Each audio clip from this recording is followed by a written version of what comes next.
What's good, YouTube? Today we're bringing you the absolute best lockdown build in NBA 2K24. As you're going to see by the footage, we get blocks, steals, boards. This build gets every single badge you could want on a lockdown. But here's the kicker, man. This build has great offense as well. 69% green on Hall of Fame difficulty. Absolute unit. This build also has very solid finishing. Let's hop straight into the build. Alright, so we're not going to waste any time. Let's hop straight into the build. As you can see, we're making it at the point guard spot. This is because I play my career. If you don't play any my career and you don't care about calling plays to get badges easier, make it at the small forward to make sure that you're RBX for your team. I think that locks just fit the best at RBX. It's just kind of what everyone knows in their brain. So make it at the small forward spot. I don't believe it changes the build at all. So we're going to go 6'8", 185 on the weight, and then a 7'6" wingspan.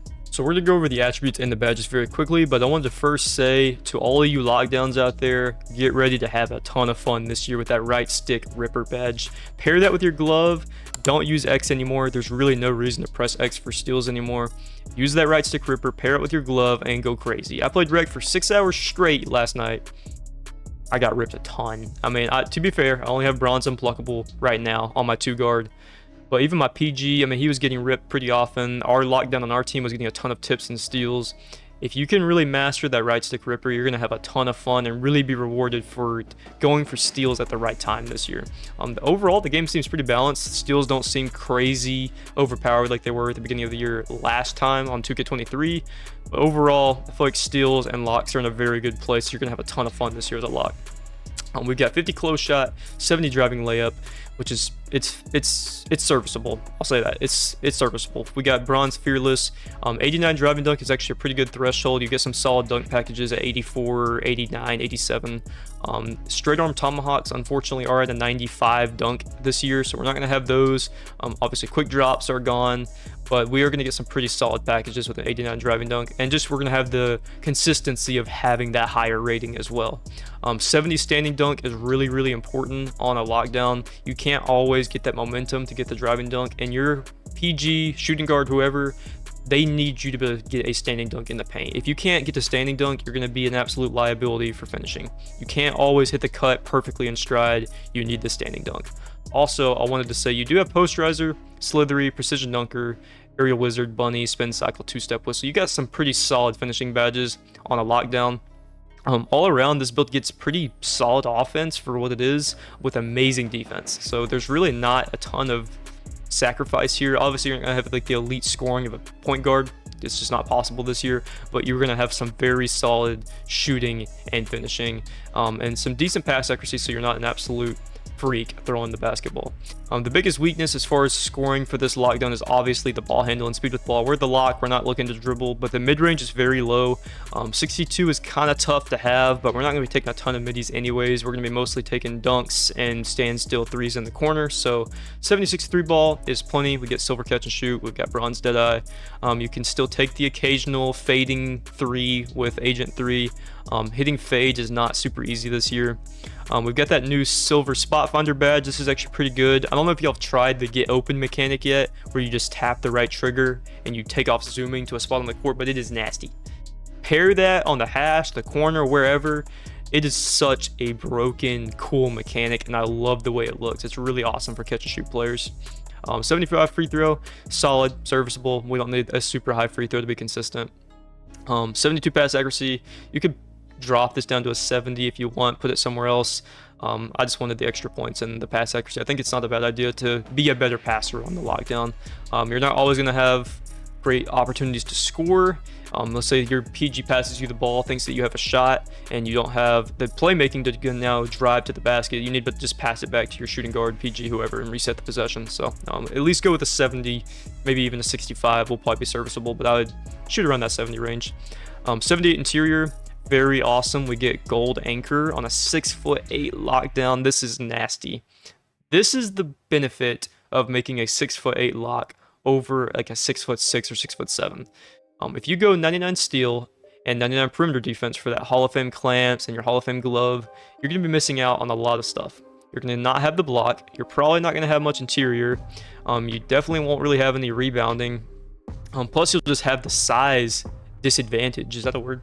Why does that not sound like a word right now? Disadvantage? Is that I don't know. Anyways, you're not going to have the benefit of having an extra 2 inches on your height for more boards, more blocks, all that. So I think the 6'8" is the move this year for your lockdowns. If you want to just be the absolute best perimeter defender and you don't care about anything inside, then of course you can make the 6'6", go 99 perimeter, 99 steal. But I think that the best, most well-rounded lock this year is the 6'8". You can just do so much with this build on offense and defense, as opposed to when you go with that 99 steal, 99 perimeter, you're going to lose a lot of offensive attributes.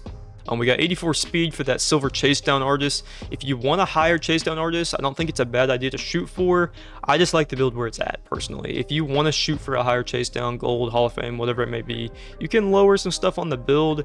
I just think the build's in a really solid spot where it's at. I wouldn't do a ton of tweaking, but it's your build. It's just a template, so if you want a higher chase down, you can definitely shoot for that and get that vertical up. 77 acceleration, this does give us the new gold fast feet badge. I think this badge is going to be pretty solid for the lockdowns, being able to keep up with these new dribble moves and the new quick stops and everything else. I think you're definitely going to want this badge on at least gold. 55 strength, we just had that up so we can get our clamps on gold. As you can see, if we drop to 54, we lose our gold clamps, so we definitely need the 55 strength. We got 75 vert. This gives us pretty solid animations for blocks, rebounds, etc, etc. So definitely have that vertical up. 99 stamina, we need that for the 94 feet badge. This badge is going to be really good for rec and pro-am, being able to just really bother the PGs and the guards up the court and really keep them, just make them lose time. That's the point of this badge. Make them lose time in the backcourt. That's now possession time that they lost in the half court. So this is a really, really good badge. So it's only fitting that a lockdown's called a defensive menace. I think this is one of the coolest build names in the game, period, point blank. I love this name for the lock. So this is a little tip for everyone, but specifically lockdowns, because that's the point of this video. Make sure the second you have access to this Saboteur quest, you go and start it immediately. All you have to do is go to right here on the map. You have to talk to Shy Alexander. I don't know how to say the full name, but anyways, you talk to him and the quest will begin. And then as you can see on the side, we have 40 steals on any street ball court, same for blocks, and then we need 40 steals and 40 blocks in any affiliation. Let me again pull that up real quick so you can see. But this perk last year was ridiculous for lockdowns. Really for anyone, but specifically lockdowns that have really high steal and block ratings. Every time you get a steal or a block on whatever player, their takeover is going to drop very rapidly. Like last year, it was pretty rough. The second you got ripped one time early in the game, you were almost cold. Your takeover was negative. So make sure you get this perk as early as possible. I think eventually the best perk in the game will probably still be Accelerator. I don't know if there's actually a quest for it. But Accelerator will probably still be the best takeover perk this year. But for early on as a lockdown, make sure you go after Saboteur, because it's going to be really, really crucial and really big for your build. So this is worth mentioning. The boost for affiliations this year actually do impact all modes, meaning they also work in Pro-Am and Rec. So if you play those modes, make sure you go and get these challenges done regardless if you don't play Park. I'm sure that I'm in the minority. I know most people do play Park, but I don't personally. So for me, I need to go get these games done. As you can see, for me to join Elite, I have to win 10 games on the Elite courts and get 100 points. Not anything super challenging, won't take forever. And then once this is done, I get a +1 to my defense and to my shooting. So make sure you go and choose which one you want to join and get those games done. That way your boost will be applied in all of the modes. So like as soon as I get these games done, I get a +1 to my defense and my shooting. So definitely take the time to go get these challenges done. Make sure you talk to the corresponding person for the affiliations. So to end the video, I wanted to talk about dunk animations, because this is a kind of a weird one on this build. We have 89 driving dunk, but we don't have any 1 foot moving contact dunks. If you want some, you're going to need to bump up the vertical by 3. We have 75 vert, you need 78. That's up to you if you want to tweak the build just a little bit to get that 78 vert. You do have the 2 foot moving contact dunks off of 2. To get those, you only need a 75 vert and an 87 driving dunk. Obviously, quick drops are gone this year, so we don't have a really solid, consistent dunk animation. Your best bet with this build is probably going to be the athletic one-handers off of 1. The tomahawks, you do have the sidearms. I'm not a huge fan of these. It just feels like you're just basically just leaving the ball just like right here for the center, just smack it out of your hand. The straight arm tomahawks, way too high. All the rest of these are pretty high. You could get the uber athletic if you want to go up 1 on the driving dunk. These are actually really solid. They're really quick. They kind of have some of the same issue though with putting it off to the side. So up to you. You are going to have some standing dunks. You're going to have the rim pulls and the regular. We've got some pretty solid signature dunks. We've got LeBron James. There's some other good ones mixed in through here, but the LeBron James one is probably the main one. It's going to be really, really good on your build. You've got a lot of alley-oop stuff. You've got some contact alley-oops as well. So overall, the finishing on this build is very good. Just keep in mind that if you want more contact dunks, you're going to need to tweak the build just a slight bit. So that's completely up to you. Hope you guys enjoyed the video. Have a great rest of your day. Still, I'm Jeff, and I'm out.